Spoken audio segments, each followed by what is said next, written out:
It's May. This is our May episode. Our May episode of Stay of Homekins Season 7. Lucky number 7. I know we made it to Season 7. We made it to Season 7. Guess what? This is Stay of Homekins. My name is Paul F. Tompkins. My name is Janie Haddad Tompkins. I'm a comedian. I'm an actress. We are a married couple living in Los Angeles, and this is our after dinner podcast. Yes, and we did just have dinner. And also, we had an early dinner because you have an early alarm. I have an early flight tomorrow. Yes, you're going to do a screening. Big Apple. The big, that's right, the Big Apple. The Big Apple. To make your Broadway dreams come true. Of mind. Why are you going there? Oh, okay. Wow, we're getting right into it. Yeah, why not? Just if you're new to us, this podcast is free once a month. We do bonus content for the paying subscribers, and this is what happens. We just talk. Mm-hmm. This is us. If that sounds bad, get out now. If that sounds bad, you need to bail. You absolutely need to bail. You absolutely skip ahead. So wait, skip to the next.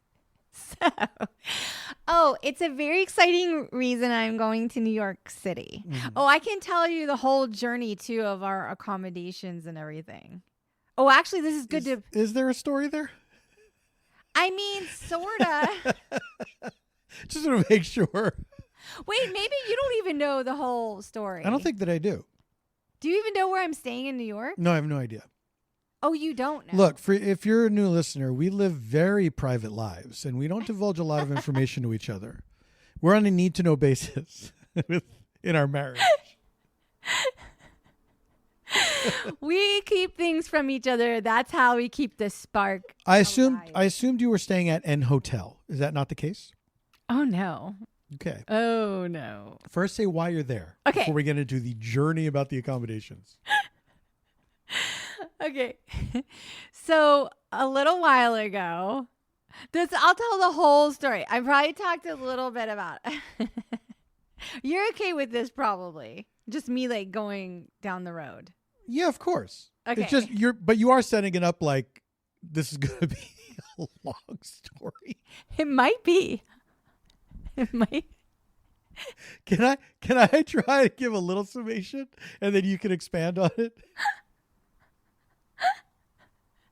Yeah. Okay. Just so people are like. Boy, are you regretting not skipping ahead now. Janie did a short film. A short film. That is now in, it's entering the festival circuit. And yes. So it's is it the New York Film Festival? The New York Short Film Festival. The New York Short Film Festival. The New York Short Film Festival. So she is going to see it up on the big screen. It's shorts exclusively. Yeah, I think that's in the name. Were you worried I didn't get it? And you know what? Did you think I thought it referred to the festival? I think it's cool that shorts have their own, shorts should have their own festival. Yeah. Guess what? They do. That's great news. But I have to tell the story of the whole thing because it goes back a minute. Okay. It goes back a minute. All right.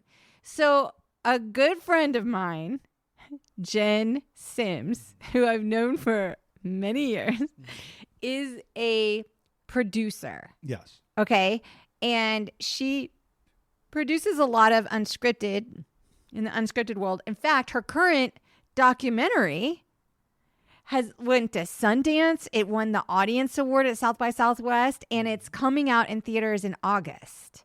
It's called Cookie Queens, and it's about Girl Scout cookie selling, and the trailers are out now. It's just a great trailer. It looks very cool. I can't wait to see it. Trailer's great. Yeah. So her documentary is coming out.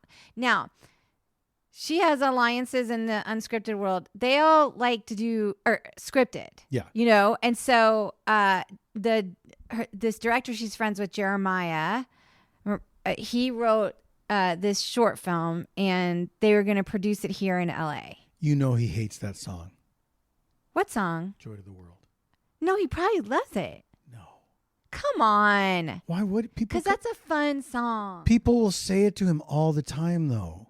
Jeremiah was a It was the first thought I had.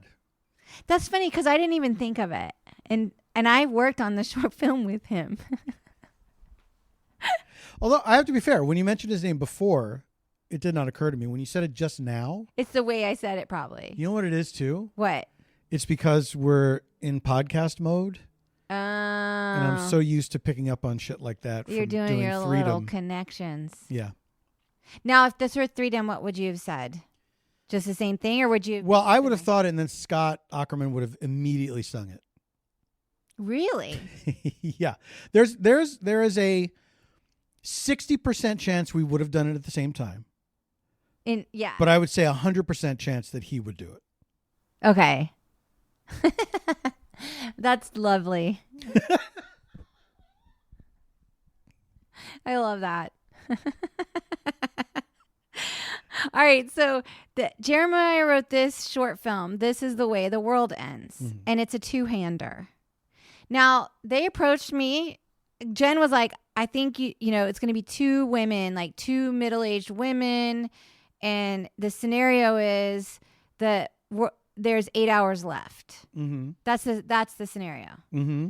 The world has 8 hours left. It's ending in 8 hours. Like, everyone knew the end date. Right. And it's just like this quiet little movie about how these two women spend the final 8 hours. It gives me kind of chills, like talking about it. I mean, that concept is amazing, and I would love to see it. I know, and I haven't shown it to Paul, guys, because here's the thing. We really we were like hoping it would get into a screening, a festival screening. And so I was like, I don't want to show it, like, just send the link around kind of a thing. Like, if we get a screening, it would be so cool to like invite people, which you can't come to New York, but there's other possibilities that we're hoping, like, it might have a life. Absolutely. Because this is just like the first thing that it got to do. Yeah. So, okay. So I was like, when Jen approached me, I was like, I don't know. I don't know why I was like in a low place. I was in a low place. Mm-hmm. I was like, I don't think you want me for this. And she's like, no, Janie, this is like, Jeremiah sees it this way. Like, he wants, whatever. And I was like, I don't know, like, why. I was like, I don't know what I'm going to bring to this. Mm-hmm. It's like being really weird. Mm-hmm. And then she was like, Janie, don't be crazy. And then I was like, do you feel like you were intimidated by it in some way? Did it seem like heavy or something? It felt, I just didn't know, like, I didn't know. Yeah, it felt like kind of heavy. It felt, but it's not, though, because it's not tonally that heavy. Mm-hmm. It's not tonally, like, hilarious either. Like, it's not, but it's like, I don't know. Like, I didn't know. I don't know. And for some reason, and then we had all these discussions about who could play the other part. Mm-hmm. And because Jeremiah was coming in from New York to shoot it, because we were shooting it here in LA, because Jen was loaning her house as the location. Right. And so everything had to be done like on the super cheap and everything. Yeah. But I have a friend who's an amazing actress who I thought was like really perfect, and I recommended her, and she was willing to come out and do it, and it was so fun. Mm-hmm. Like the whole week, we shot it in a weekend. Yeah. And the whole weekend, it was 100 degrees. Mm-hmm. We couldn't have air conditioning on or anything, like, because it was like everything. Yeah. And it was just like so fun, and there were like some things that didn't go the way they wanted because I can't get into the details. Anyway, my point is we got it done. Yeah. And that's such a part of indie filmmaking, though, is that you have, and I guess filmmaking in general, but indies for sure, that like you there's stuff that you want to get, but it doesn't always happen the way you had planned it, and you have to improvise, you have to figure things out. Yeah. So basically it was like this super fun. It's like, so, cause there's so many people involved. Mm-hmm. That's why you're having to like figure things out on the fly like that. Yeah. So anyway, it turned out like really lovely. And then they started submitting it. And then it was like, did we hear anything from this festival? No.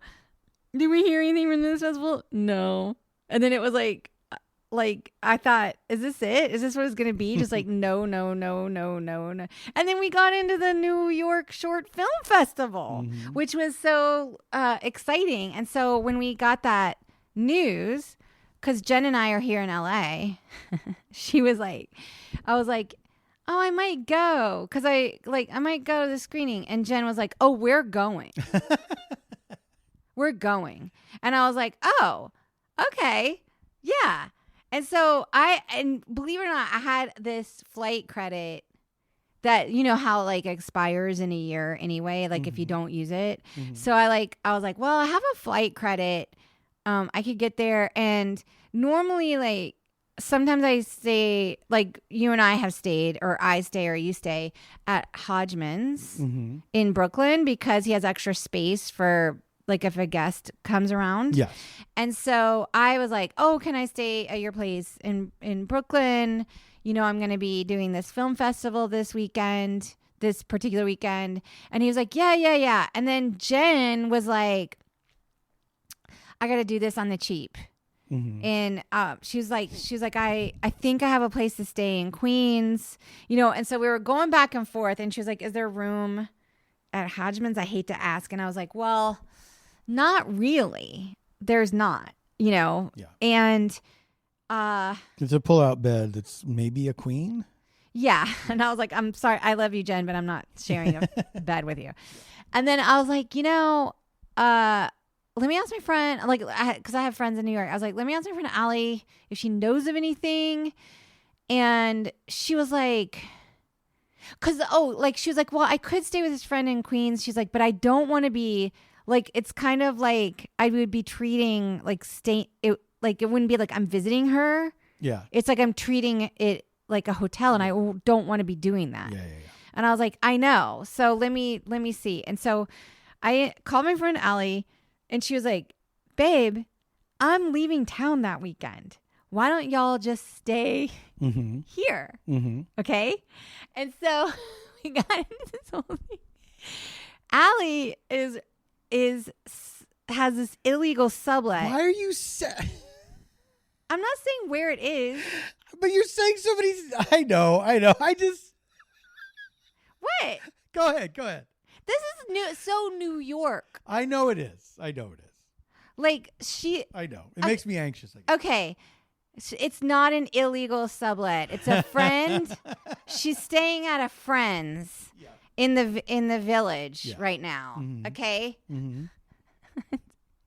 Which, by the way, she's only staying there for another couple weeks anyway. So you don't have to be that nervous. Well, it's just I feel like one should not declare that someone else is doing something by using the word illegal. Well, it's like, because it's not important to the story, right? It's not like the story ends with these people showing up with suitcases. No, what are you doing? It kind of is. Okay. I spoke too soon. I mean, it kind of is like part of the whole like journey that this went through. All right. Okay. I didn't mean to stop us in the journey. Where it was like she's renting this pad. So then we're like FaceTiming me, and she's like showing me around, and she's like, babe, you can just stay here, and like, you know, I mean, it did used to be a recording studio, but now, and like, so the bedroom has like a window in it that like looks through into the main room, and there's like all of these like exposed pipes and stuff, and essentially it's like there's no heat, but it doesn't matter because we're going in May, and there's like 2 beds. So there's like another bed, and my friend Allie is a therapist, and she does medicinal therapy. And so she was like, well, and then this bed, she's like, you know, your friend Jen can stay on it. She's like, this is where I do my psilocybin guided, you know, therapy and all this stuff. And so like so then I got off the phone. So then I go, like, I call Jen, and I'm like, okay, get this.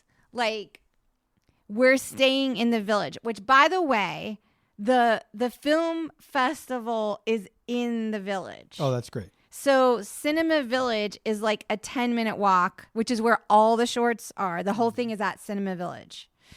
Our short, This Is the Way the World End, is screening this Sunday, May 17th, 2026 at 6 p.m. At Cinema Village. And you can get tickets to that block of shorts block 7, if you want to come see it, like if you're there. There you go. Okay. So anyways, so we got our tickets to this screening. And so this sublet is over top of this very decades-long trendy restaurant that like Carolyn Kennedy Bissett and like maybe would have been in like Sex and the City, Right. And all this stuff. And so then like Allie takes us on the journey of like how we get into the apartment, which is basically like going down in a basement. There's like a lockbox with a key out of like a ton of lockboxes. Right. A specific lockbox. This is the basement of the restaurant? It's kind of, yeah. I think. It's like next to the restaurant. So this is where I'm going with this. Okay. So there's like a lockbox. You get like, it's the specific lockbox. You get that key. You go in. You hold the door open with your foot. You put the key back in the lockbox. Then she just leaves the key to the door. Then you go upstairs 2 floors. Mm-hmm.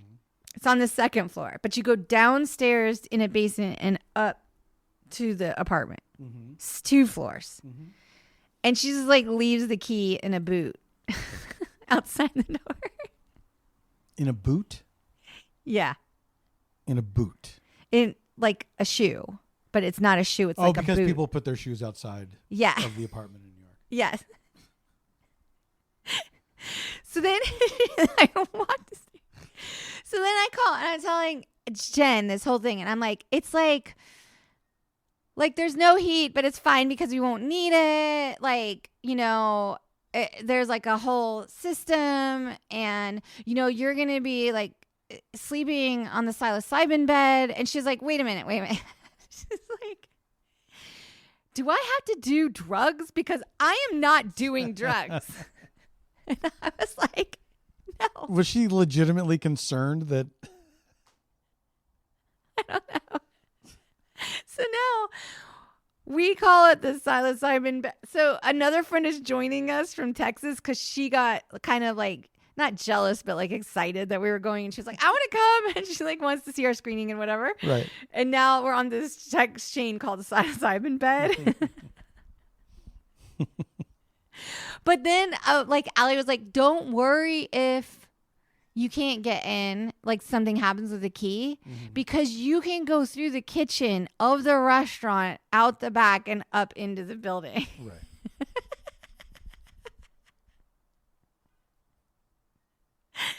And I was like, perfect. I was like, this is perfect. Well, like, we're so excited about it. Like, it's not even funny. I was like, this is like our Sex in the City era. Yeah. Not your And Just Like That era?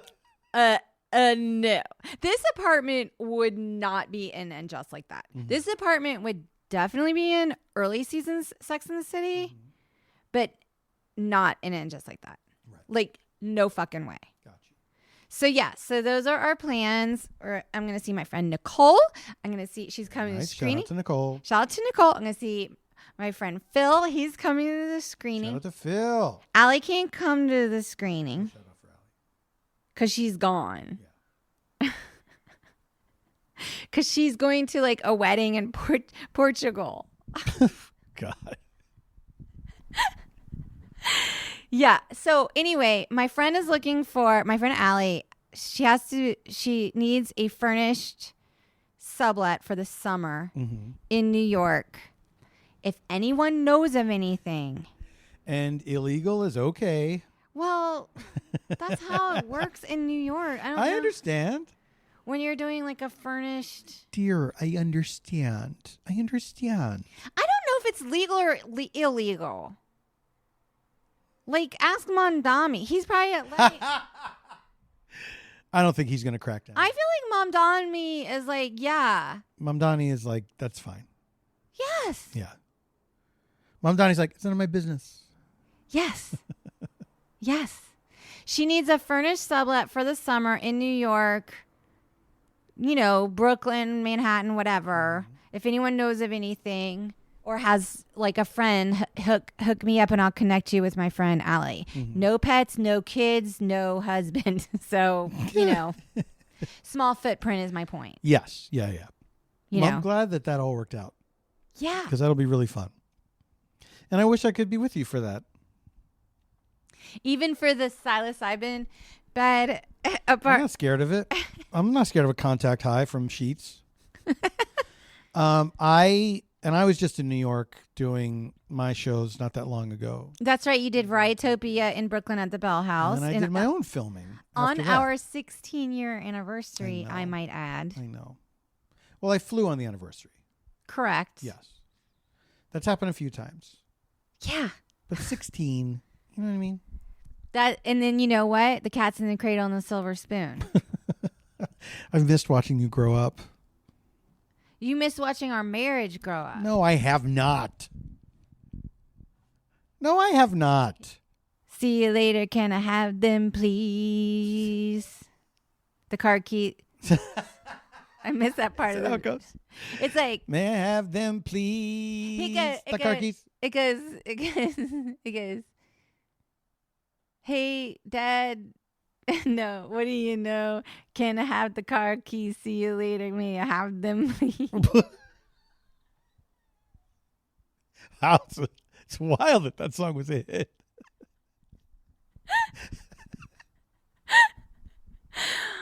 Have you ever covered that song? No. That would be Who wants to hear that? No one wants to hear me doing that. Childless man.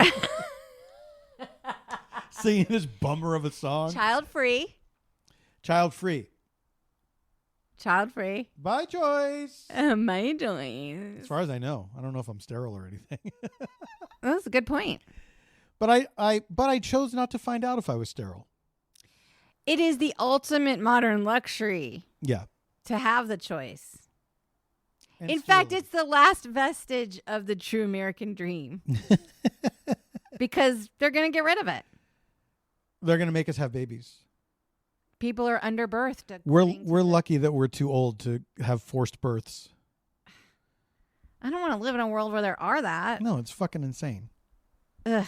So you're in Brooklyn. You did your 2 Varietopias. Yeah, had really fun shows. The shows are not available to stream. No, this was just a live experience. Kind of sucks, but if you're a fan of Varietopia, it sucks. The good news is we do have now 2 shows worth of material that we can do on another show that could be live streamed. Yeah. Yeah, but you're not going to get those same artists again because they're based in New York, right? It's true.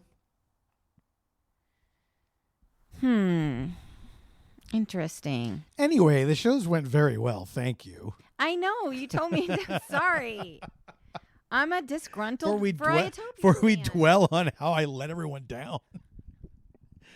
And then I went to Savannah, Georgia to shoot an independent film. A feature film. Yes. And I was there for 2 weeks, and it was a great experience. It was challenging in a good way. The people were all really nice. A drama. Yeah. No humor. There's a little bit of humor. It's not like a bummer. You know what I mean? It's just like it's a slice of life kind of thing. Would you call it dramedy? Yeah, I think it's closer to that. Light drama. Yeah. It's not like there's no deaths in it or anything like that. You know what I mean? Like no one's grieving the loss of a child. Oh, or hi, some Cuckoo. Shit. Hi, Cuckoo. Yeah. But I played like a regular guy, a dad in his 50s with 2 daughters, and so you're not child free in the movie. That's what I'm saying. Yes. And then they come home for a visit, and it's like rehashing old stuff and whatever. But most of my scenes were with a really wonderful young actor named Sam Clifford, who played my stepdaughter. Yes. And shout out to stepdaughters. Shout out to stepdaughters. I am one, so I can say. You know who you are. That's right. That would be me. And it was really wonderful acting with her. Good. Yeah. She was terrific. She's going to be in Where does she live? She lives in Atlanta. You told me that. Okay. She's going to be in the new Cape Fear that's coming out on Apple. I saw a trailer for it. Yes, with Javier Bardem as Max Cady. Which is good casting. Do you remember what you did? I don't remember. Why are you afraid of me? But I really, it was cool to do some dramatic acting, and not in the sense of like some big, crying moment or something. Grounded acting. But just grounded acting, yes. Yeah. Yeah, being a real person. Yeah. Which is kind of my wheelhouse. Mm-hmm. And I think I did it. And I was like, no, you definitely did it. I think I did it. You definitely did it. The director was pleased, but, I don't know. I'll have to see it, and I hope I will be able to. I'm proud of you. I'm proud of you because I think you are doing something that you felt challenged by. Yeah, and I ran towards it for that reason. Yeah. I really like the script, and I really like the characters. What's the name of the movie? The movie is called Stubborn Beast. Yes. And they're still shooting it. They have like a few more days to go. Stop, Yeah. really? Yeah. Oh, damn. Tomorrow might be their last day, or Saturday might be their last day. Okay. Like, we were doing 6-day weeks, Oh, okay. And it was a lot of dialogue because it's people talking. There's not a whole lot of action going on. Love it. And so there's a lot of dialogue to learn for everybody. And I don't know, I really enjoyed the whole process, and I hope that it turns out good, I do too. And no matter what, you had a good experience and you met wonderful people that you would want to work with again. Yeah, for sure. So it's so interesting, all these like indie projects that we've sort of dipped our toes in. Yeah. Toes in. Yeah. Lately. It's been like humbling in a way because you put yourself into a piece of this giant puzzle. Mm-hmm. And because it's not a super crazy polished thing, like you go into like a studio, like you did sorry, that sounded stupid. A day on, I said that for a reason, and you're going to, on that Netflix movie you just did. Oh, yeah. Yeah, it was a day. Yeah. On a, like, kind of like a studio. It was a couple days. It was? Yeah, I was there 2 days. Okay, yeah, it was a couple days, and it was like a studio movie that stars like Kristen Wiig and Kim Kardashian and all these crazy people. Nikki Glaser, Fortune Feimster. Yeah, all these people. But like, there's a ton of comedians in it. You're kind of going into that like sort of knowing how it's gonna turn out. Oh yeah. Like that's a familiar animal in a way, yes. And there's a machine behind it. Exactly. So the machine behind it, and whether it's good or bad is neither here nor there. It's going to look or feel like polished to a certain degree of whatever it is. It'll be shiny like Hollywood movies. Yeah. And hopefully it will be funny and entertaining and everything because you enjoyed so much working with Kristen Wiig, which is so cool because she's so amazing. Just watching her do stuff. Oh my God. She's brilliant. So fun. She's freaking brilliant. All right. So anyway, I'm just saying like all these independent projects that we're getting to be a part of have been like, you really do surrender to you like a vision that you have no like roadmap. Yeah. Or touchstone. Yeah. For. And working with new people. All new people. It's a lot of trust, Gosh, there's all kinds of noises going. We have all the windows open and, like things are happening right now in the neighborhood. Yeah. So the fact that you did this experience, it was a wonderful experience and you met wonderful people. Mm-hmm. Like if it turns out well and then people respond to it, that's like gravy at that point. Yeah, absolutely. Because you still. Oh, no. That's the thing is that I walk away from that experience saying, if nothing else happens, like if all the footage accidentally gets lost, at least I had that experience and I got to do something that I never got to do before, and it was wonderful and it felt good. Yeah, I can't wait to see it. Now, on that point, I will say, I talked, I think in the last episode about auditioning for a Broadway show. Oh, that's right. which was Death Becomes Her. And You're not on Broadway right now. I'm not on Broadway right now, nor will I be this year. Well, you don't know that. You could get called up for some other Who fucking knows? project. Yeah. I hope I get another audition for something. Sure. You know, because I feel like I did a good job. But that's the thing. It's like we all do. Sure, we all do. We talked about that you want the goal to be doing the best job you can. Book the room. Yes. But actor, it's not about booking the job. It's about booking the room because you're building a marathon journey, not a sprint. But even on top of that, you want to feel like you walked out of the room and you did the best that you could do. Yes. You know, you did your job. Could you be seen? You took it seriously. Yes. And you feel satisfied with what you've done, you know. And so I do feel that, but of course there was like a month where I was like, am I going to be on Broadway? And then it was disappointing. Excuse me, I was also like, we're going to have to move to New York. I'm going to have to go to Sardi's every night. Sardi's every night.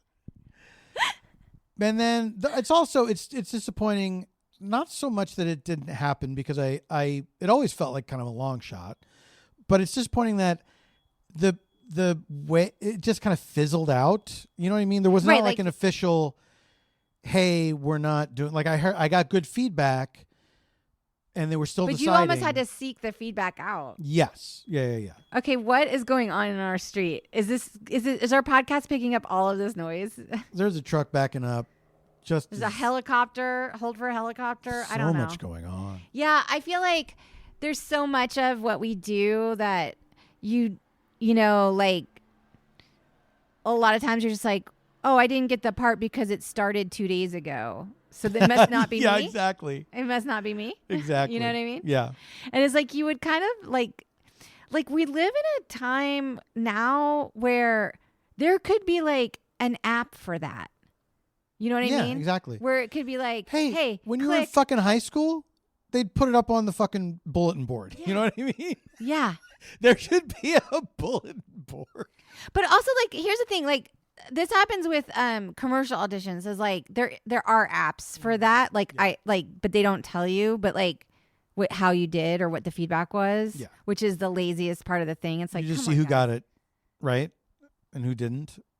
Yeah, or like a little like there should be a survey like wasn't funny, wasn't too tall, too stupid, too old, whatever. You know, like something like I don't know, like.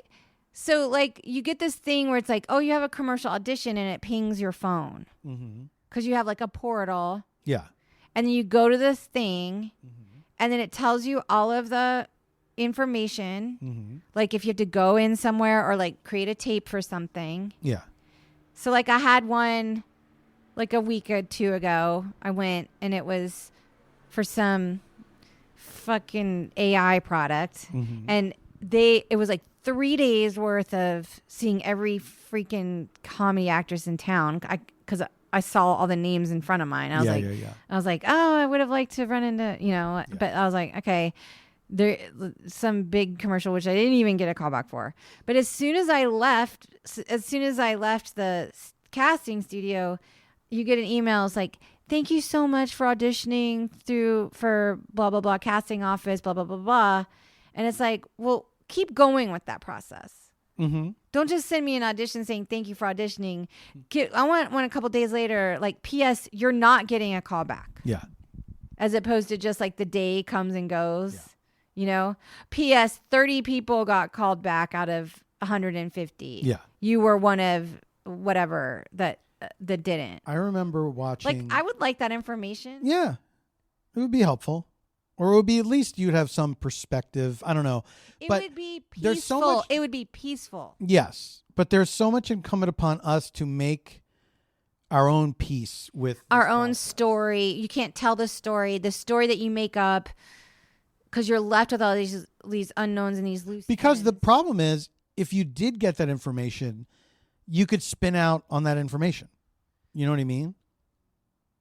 Or you could be like, oh, wow, 150 and they only called back 30. That was a lot. the odds were not great for me. Yeah. You know. But then you wouldn't find yourself thinking, how come I wasn't one of the 30? What did the 30 I already do? thought that. Well, that's the thing. It always comes down to we have to manage those feelings, because it's like with that Broadway audition, you can't help but think, oh my God, what if I got it? What would my life be? Yeah. You know, it's impossible. It's impossible. If it's a thing you care about. Also, there is some actual utility to that, because we are essentially on call, right? Yeah. We are sort of like, we are these free agents that make ourselves available all the time. Yeah. At a moment's notice to be anywhere that you ask us to be. Yeah. Could be Vancouver, could be, you know, New York, London, Atlanta, Louisiana, New Mexico. Don't forget Winona.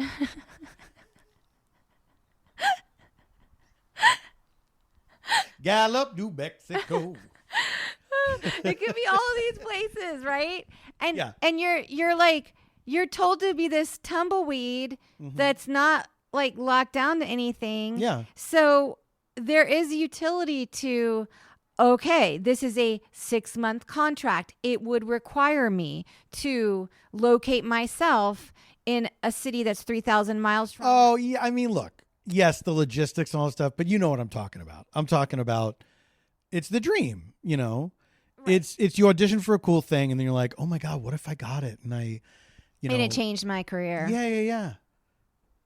And it changed the direction. Or what if it's the most amazing experience, and it definitely impacts your life. Yeah, you made friends forever. You met someone that's like, and it's like, what if people love impacted me? your life? What if people love me in this thing? What if I get rave reviews? All that shit. Like, it's impossible not to go to that place, even if you just kind of push it to the edges. When you do get the sense of like, oh, this isn't happening, it's a letdown. There's grief involved. Yeah. Because now you've allowed yourself this attachment to no matter the how idea much, of it. Yeah. No matter how much you were, and the idea, it was still alive. But the idea of it is the dream, right? Yeah. And the dream is what keeps you going as an artist. Yeah. If you didn't have it, then what would you be getting up for? Am I wrong? If a man's reach did not exceed his grasp, how are we better than the common ape? By the way, we need to take a break, but I do want to go more on this theme in a way, because it did come up just very recently around something else. Mm-hmm. Like, I've been having some conversations with some friends, because we were talking about how an element of being like in this business is to be delusional. Like, you have to have a sense of, like, if you don't have a sense of delusion, then you kind of like, you can't talk yourself in, like, you don't have audacity. You don't have the audacity to do it. You have to have, as Barack Obama said, the audacity of delusion. I think it was the audacity of hope. No, don't you remember those posters? There were pictures of him and it said delusion. No. What the fuck are you talking about? You know I'm kidding around. Oh, you were? How dare you? I thought that was like a campaign, like the Southern Poverty Law Center uncovered or something. What? Who did the campaign? Like the Oath Keepers or something. The Oath Keepers. I forgot about them. How could you forget? They were part of the masterminds of J6. I apologize.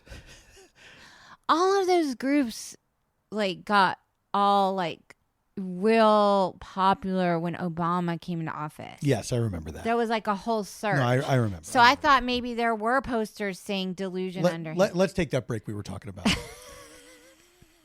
We'll be right back. What? And we're back. Are you back? I'm back. Don't you have some Murdoch news?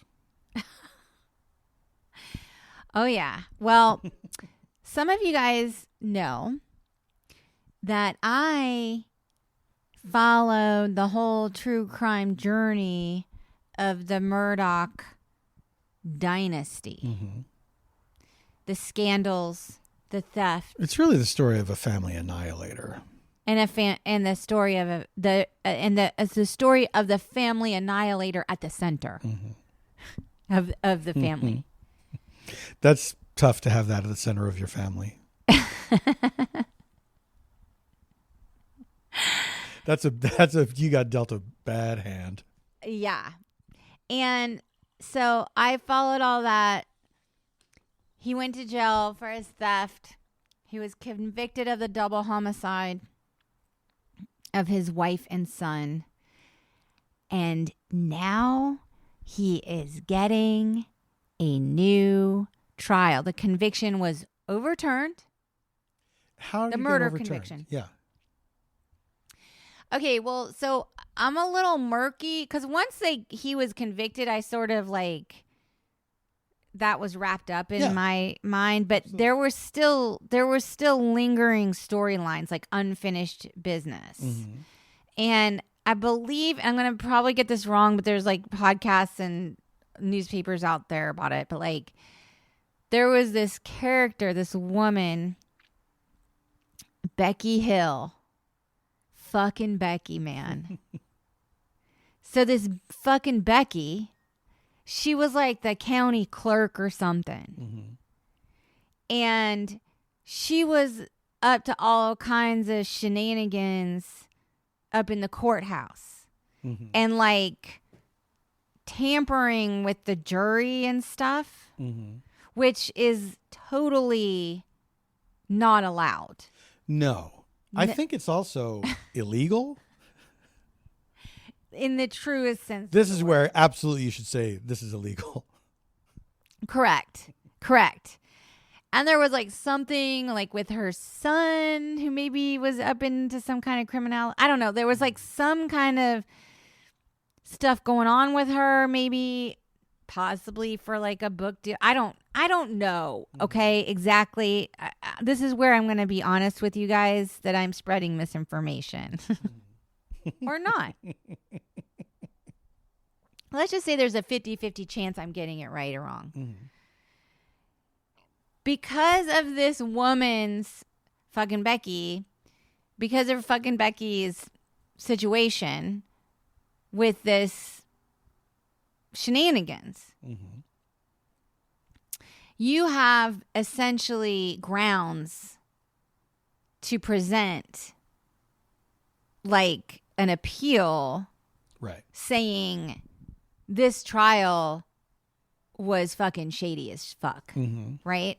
Mm-hmm. And not only was it shady as fuck, it's not just us saying that, it's like the law saying that. Yeah. Because she got reprimanded for her role in all of this.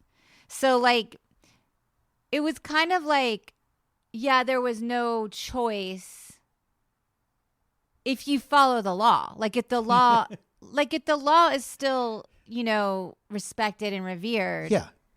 And I would hope if you were in that situation and you were accused of murder, and there was some shadiness, that you would get a fresh chance at it. Right. I am unclear what happens. Does he get retried? Yes. Well, if the prosecutor, so it's up to the state. Right. The state says, okay, we're taking the L here because we had somebody who fucked up this trial for the murders. Now, for the murders, he's still in jail for theft. Right. For life. Right. He will be in jail. Theft. He got a life sentence for theft. It was like like embezzlement. Yes. Like kind of shit. Yes. Right. Yes. Oh yeah, I forgot all about that aspect of it. Yes. That was like the huge part. That was like kind of the whole thing. That's why that was. Yes. Yeah. He was like a tangled. Remember when he said, "Oh, what a tangled." He even said, "Oh, what a tangled web we weave." He said it on the stand. Did he say that on the stand? Yes. Wow. Yes. I didn't know that. Yes. So he's not like loose or anything. No. But I didn't know. So my question, I guess, is then the state says, given everything that's happened, the state has the option to say, given everything that's happened, we're not going to bring another charge against you. Correct. They could say we don't feel that we can overcome the burden of proof here. Right. But we know you have the right to a speedy trial and double jeopardy and so forth and so on. All these things. Legal stuff. I don't think double jeopardy applies here. No. Because he was not acquitted. He was convicted. Right. Okay. A jury of his peers found him guilty. Mm-hmm. And you could argue like fucking Becky, like that was going to happen with fucking Becky or without fucking Becky. Mm-hmm. Do you know what I'm saying? But it doesn't matter. In the law, like the law says you can't have a fucking Becky at all. That's right. So it's got to be like redone. Yeah. Now, like, so the state could like say the state like was like, I don't know if we have enough to prove that he did it. Like, because if your conviction is overturned because of, say, like new evidence, like DNA came to light that points to another party. Yeah. You know, that's risky, right? Because then his defense can say, you can't say without a shadow of a doubt that it wasn't this other guy's DNA. Yeah. Right? So, like, they could sit there and say, we're not going to do it. But he's going to be like tried again. Mm-hmm. Like the state has a case, like the case, like the dogs on the kennel, like they're like the Snapchat captured his voice in the kennel when he said he wasn't there and everything. Mm-hmm. Like, and there was all of this evidence of the GPS in his SUV that like captured it going back and forth. Like, I don't know. Like, yeah, it's circumstantial in that they couldn't tie his like fingerprints to the gun that would, whatever. But yeah. Yeah. But he used two different guns. Like he was trying to make it seem like he was being targeted because he was already like hated in the town because his son killed that girl in the boat. Yes. By driving drunk. Yes. So it's unclear, like, well, obviously, like, now the defense has an advantage because they kind of know what hands the state are going to play, what the witnesses are going to say, like, who's strong and who's weak on the stand. Right. Who they might, I don't think they should put him on the stand again. Mm-hmm. Personally. What if he has more Shakespeare? What if he gets up there and is like, oh, that this too solid flesh would melt? Remember he was like Paul and Mags, and he was like using these like cutesy nicknames for the victims to make it like, I think he thought it would make it seem like he was incapable. My Sam, who played my daughter. Yes. Who's from the South. She's from South Carolina. Mm-hmm. Actually has a meemaw. Oh my God. Never encountered somebody in real life who had a meemaw. You haven't? I feel no. I've definitely encountered people with meemaws. Well, yeah. Oh, wait. Yeah, to me? Well, you probably because I was born in West Virginia and grew up in South You've Carolina. met more Southern people than I have by virtue of living there for so long. That's true. And I'm originally from Appalachia. Yeah. I don't think I remember ever meeting somebody, because I feel like I would remember if somebody said, yeah, it was Pawpaw and Meemaw. She has a Meemaw, but does she have a Pawpaw? I believe it was Meemaw and Pawpaw. Or Papa, sorry. Meemaw and Papa. Okay. Well, but Alec Murdaugh was saying Paw for Paul. Yes. That was for Paul? His son's name was Paul. And they called him Paw? He did on the stand. But is he saying Paul? No. Pawpaw. Correct. Like P-A-U. Correct. I don't like that. You don't want me to start calling it? No. Although written out, it looks like it could be Hawaiian food. It is, isn't it? I mean, isn't it? Aren't pawpaws a thing? I don't think so. There's a poo-poo platter. No, there's pawpaws. They're like a fruit or something. Or a nut. What? You're a nut. No, you're a nut. Hey. No, you're a nut. You took it too far. You don't have a nickname other than like PFT is your name. People say that or they say my full name. But do you think Paul F. Tompkins? Yeah. I call you PFT. Yeah. People do call me Paul in my life, though. Sometimes I call you Paul, but for the most part, it's PFT. Yeah. What do you prefer? Am I fucking it up? Well, no, but you never... I mean, it's rare that we address each other by name. Anyway. But, like, we're on, like, several text chats. Yes. And if I refer to you, it's always... That's true. PFT. Yeah, I don't mind that. I know. I've initial names are inherently, to me, feel kind of inherently Southern. Oh. Okay. Because I grew up with people with initial names. Mm-hmm. I mean, do you know people with initial names? I know some people with initial names, yeah. Sure. Yeah. I'm a member of that club. I like initial names. Mm-hmm. I like a 3-name person. You know? I'm now a 3-name person and it feels very cumbersome. It is. It is. But you did not grow up as a 3-name person. No. Yeah. Janie had at the end. And Janie is a nickname. Yes. It's true. I went on the Warner Brothers lot the other day. Mm-hmm. Was recording regular show The Lost Tapes. That's right. Which, is it out now? It's out. Okay, so this is funny. Regular show The Lost Tapes, the reboot of regular show, which is very exciting, premiered on May 11th. Mm-hmm. Now, apparently, it came out on Cartoon Network. Mm-hmm. Now, you and I don't have Cartoon Network. We don't. Between the two of us, we don't have any. Because we only have, like, some streamer. Like, we got rid of, like, live. We got rid of cable. And live. Yeah. Because we were, like, not using it, and it was expensive for what it was. And the few times we kind of needed it, we found, like, workarounds. And, by the way, I bought an antenna at Best Buy. Yeah. For $19. It works. That was very exciting. Yeah, so if we needed like local news, like when the fires happened, if we needed local news or something, you just slap on that puppy or whatever. So it came out May 11th on Cartoon Network. Now, it will air on Hulu and HBO Max or whatever. But apparently it's airing in some markets like the UK or something already on Max or something. And then I find out, I guess if you have like a live, like say you had Hulu Live and you missed it on the live version, you could stream it.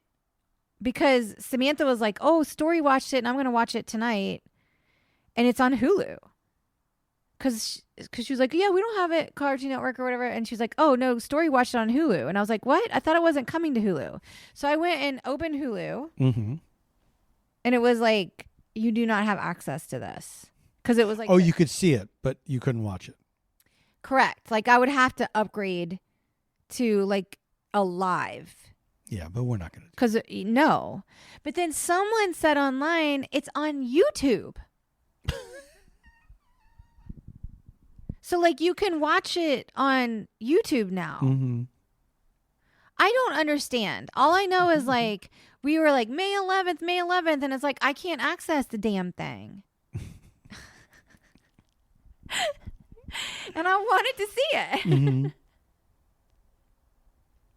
You just have to be patient, I guess. Yeah. Yes.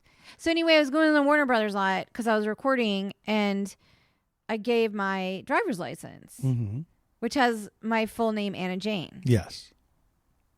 And the guy, like, he wouldn't call me through. Like, he had to call Oh, come on. production and everything. And he's like, do you go by a different name? I was like, well, everyone calls me Janie. I mean, it's like, you know. The rest of your name. And it caused like a whole kerfuffle. And then like I pull in and there was another security guard waiting at the parking spot. And he's like, you're, you know, Janie, right? You know, I was like, yeah.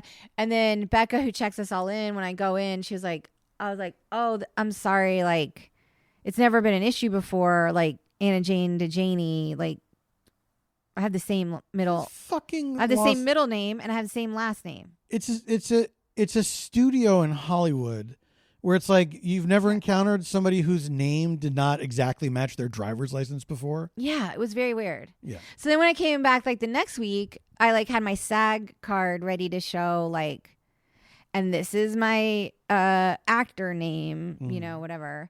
And the guy was like, no, I know. You know, Becca's really good about telling da-da-da. And I was like, well, she told you before and it was clearly a problem. But I often, okay, if I go to a lot and I give my name and they say, no, you're not on here, I have to say, is there an H? Try TH. Yeah. And then it's always there. Yeah. I would say it's 50-50 that it's spelled right and spelled wrong. Well, my name was spelled with the H. Ugh. In a special thanks, and some friends of mine had a play, and they like special thanked me in the program, you know. And I took our friend Felicia to the play, and we were sitting behind the director, who's a friend of mine, and she knows him too because he's also an actor, right? And I was like, "I see him in the program," and she's like. And then she's like spelled with an H and scolded him. And I was like, it's fine. I was like, can't believe you did that, Felicia. Like you scolded him for the H. She's like, well, it's not spelled right. And you know what? Good for her. Really? Yeah. I was like, it was just nice of him to put me in the special thanks at all. Of course. But this is a win-win. I mean, it's a win-win because you got on the special thanks. You didn't have to correct him about the name. Somebody else did it for you. Yeah. It's perfect. Should we talk about things that we're enjoying? I don't know. Should we? Or should we not? Or should we talk about things we're not enjoying? Let's talk about things we're enjoying. Okay, yeah. That sounds like a good idea. We're watching Margot's Got Money Troubles. Yeah, I really like it. Yeah, I do too. I didn't want so many people told me to read that book and I feel terrible because I didn't read the book. And I just immediately jumped into the show because it was a kind of show that I would be super into. Nick Offerman is like so good in it. The combination of Elle Fanning and Nick Offerman is so great. And them in scenes together is really tremendous. It's so good. Yeah. And also like Michelle Pfeiffer is, you know. Well, she's iconic. She's iconic. She's iconic. And then you said it got a second season. Yeah. So it's interesting to see, will the first season be the entirety of the story of the book? It's got to be. And then it'll be. Because they made it as a mini. I mean, I'm assuming that they're. I assumed it was going to be a miniseries. I had no idea they had designs on doing more. I think when something in Hollywood hits, they always leave that little sliver. But you know what's wild? It's like that DTF St. Louis, which was completely self-contained. Yeah. Which was cool because that never happens anymore. That's true. Like they're doing another season of Task. Oh, they are? Yeah. With Mark Ruffalo? As far as I know. I don't think it's going to be like a True Detective. I mean, I love Mark Ruffalo. Like I can't get enough of Mark Ruffalo. So that's good. Yeah. He'll be But like remember like maybe he'll be even sadder in this one. But like Big Little Lies. Yeah. That was like the beginning of that thing where it was like, here's the book. It's contained. Yes. And people really went bananas over it. Yes. And then they full on went and did like a second season. Yes. And I thought the second season missed the mark. I think you're not alone in that. Yeah. Hubris. Yeah. Hubris. And it was kind of the thing. I mean, I think Margot's Got Many Troubles is different in a way because the characters are less well, it's not arch. Sad. It's you know, it's a much more like you're rooting, down to earth story. Yeah. Yeah, you're rooting for her to figure it out. Yes. You know. And I have to say, I don't mean this disrespectfully. There's no shade here. The best use of Greg Kinnear that I've ever seen. Yes. In something. It's a very perfect role for him. It's a perfect role for him. He's like so fucking believable as a person 1,000%. Yeah. I don't even know what he's like as a real person. I don't think I've either. seen him interviewed or he's not really. Is he super out there that way? Or is he just someone who just does I acting? imagine he does press for shit, but yeah, I can't remember the last time I saw that he was on a talk show or something. What was his like big Talk Soup. intro? Wait, really? Yes. No. He was the first host of Talk Soup. How? Was that like I don't get that. Like I don't know. he wanted but like did he then was like, I want to be an actor, and then he became an actor, or did he always want to be an actor and talk? He had a talk show. Wait, after Talk Soup or before? After Talk Soup. I think it was called Later, if memory serves. Later with Greg Kinnear. Like a late night talk show? Yes. Like a comedy one? Or was it more like grounded? I think there was comedy. I think it was like a one-on-one kind of show. Because I think he took over for Bob Costas. Right. Interesting. And Bob Costas, like that show was Bob Costas and a guest, no studio audience. But I feel like Later had a studio audience. But was he doing any acting at all then? Or was he just like this host guy? No, I think he went from that to acting. Okay, that is a wild trajectory in a way. Mm-hmm. And I'm sure it's happened, you know, to plenty of people. Mm-hmm. Yeah. Well, I think it is a little rare that somebody, you know, in that specific world, and then they go to acting, and then that's just their thing for the rest of their career. Yeah. You know? Now I have to know more. Like, I'm actually kind of like, I kind of need to know. Like, I have to know. As soon as we're done here, we'll do a deep dive. Yeah, like we're going on YouTube after this because, like, has he been on the Actors Studio? Has he been, you know what I mean? Like, I'm sure he's talked about his, like, because he got nominated for something, didn't he? As good as it gets, did he get nominated for that?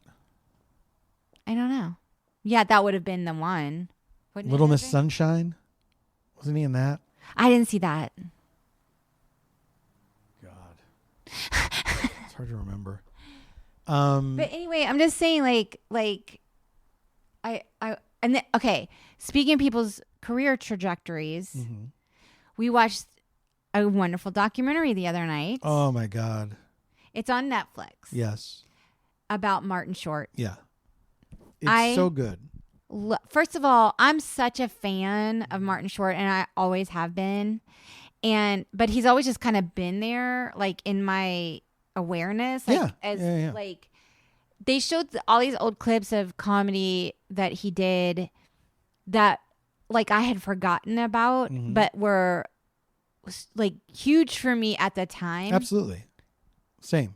Like part of shaping my sense of humor. You know what I mean? You know what I mean? I know exactly what you mean. I know, but like I'm saying, like it was very interesting to be reminded of that. Because if someone were like, "Oh, you know, what kind of career do you want to have?" I would never say Martin Short. I would never dare be like Martin Short. Like it's not my path. But he is inspirational and so relatable in everything he did, even the craziest shit that he did. Is so right there. Like anybody can laugh at it. Absolutely. Anybody can laugh at it. It's funny because, okay, overall, this doc it's funny, it's endearing, it's sad, it's sweet, it's hopeful, it's a lot, you know, because he's had a lot of loss in his life. Which I didn't know. I knew he had loss recently, but I didn't know about his history and origin of loss. Yeah.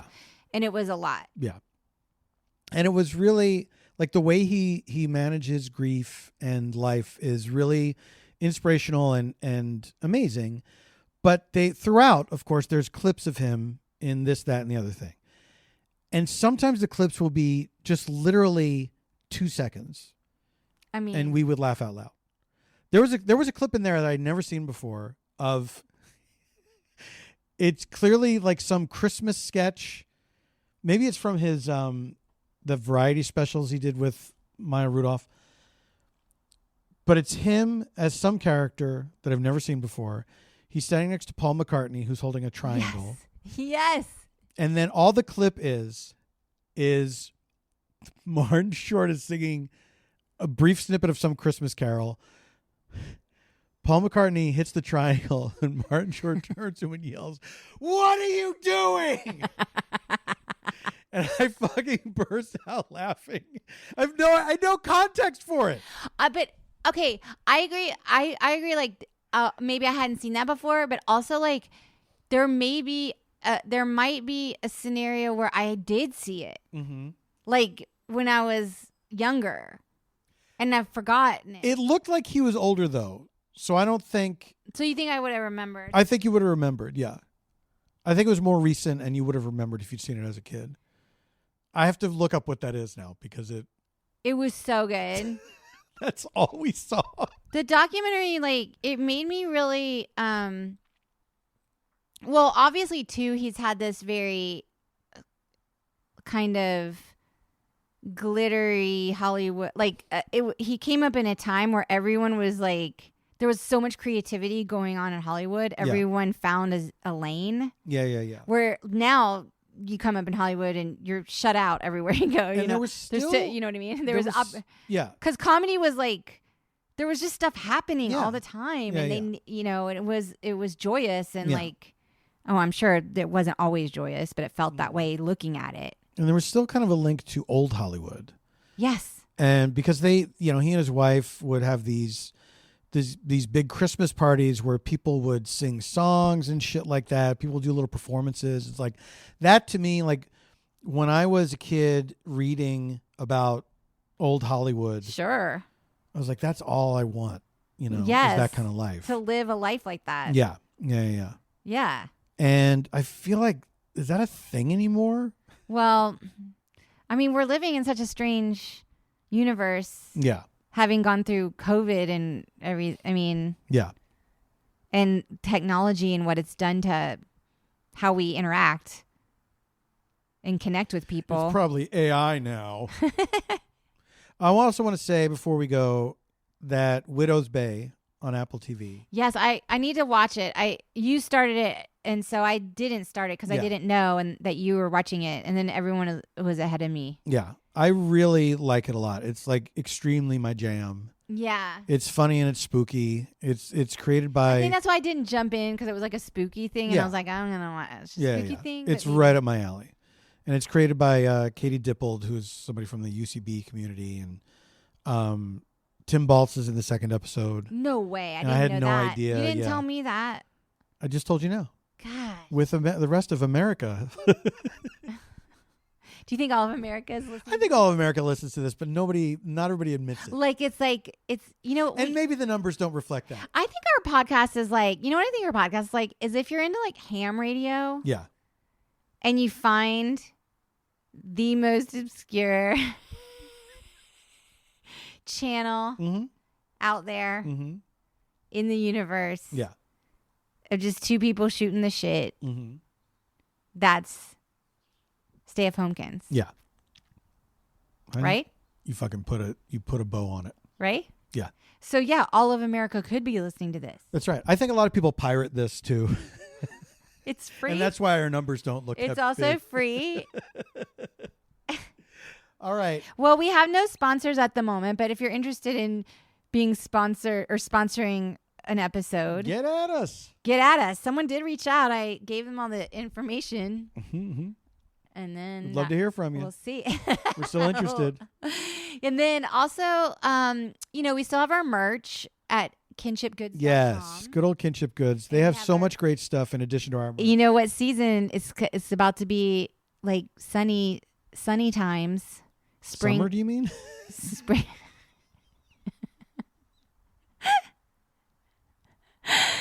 You need a ball cap. It's true. If you want a ball cap. If you want a ball cap, you better work, bitch. I just realized I'm going to Charleston to visit my mom after the New York Short Film Festival. I got to pack my damp trash detective hat. I might have to wear it on the plane because I don't have anywhere. You got to get yourself a damp trash detective because I will hat. be in Charleston. That's right. Which is the origin story of damp trash. That's detective. right. It's where the damp trash lives. Because, guys, we have bonus content where we talk about Southern Charm. That's right. The terrible reality show. And if you want to subscribe to that, you just go to weekendwater.substack.com. Mm-hmm. You get lots of updates there, too. Yeah. About our little projects and so forth. Like I do newsletters and stuff. Yeah, you're good about that. I sent one about the New York Short Film Festival. There's links to the tickets if you want. Love to see you there. Would love to see us taking in a short film there you go. In Manhattan this Sunday. Let us know if you're a Homekin. Shout out to the Homekins. Well, thanks everybody for listening. We'll be back next month. We don't know exactly when because I'll be in and out of town a bunch for the tour. Yeah, Paul's Comedy Bang Bang tour. Paul's headed out on the Comedy Bang Bang tour at the end of this month. Yeah, we're going to be out all spring and summer. Here and there. Yeah. Yeah. So if people want to go see Comedy Bang Bang in a city near them, where do they go? Go to cbbworld.com/tour, I believe. Okay. Or you can go to paulftompkins.com/live. Okay. And you'll see all the dates and ticket links and all that, but it's going to be a lot of fun. Yeah. So because of that, we try to adhere to the second Friday of every month, obviously, that came and went while Paul was in Savannah. So, and now I'm going to New York. So this is the middle Thursday of the month. Look, it's catch as catch can. So we apologize for the haphazard.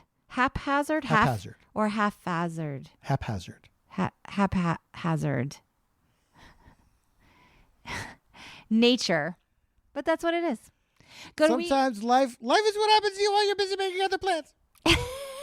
All right, we'll be back next month. Until then, stay safe, stay sane, and stay strong.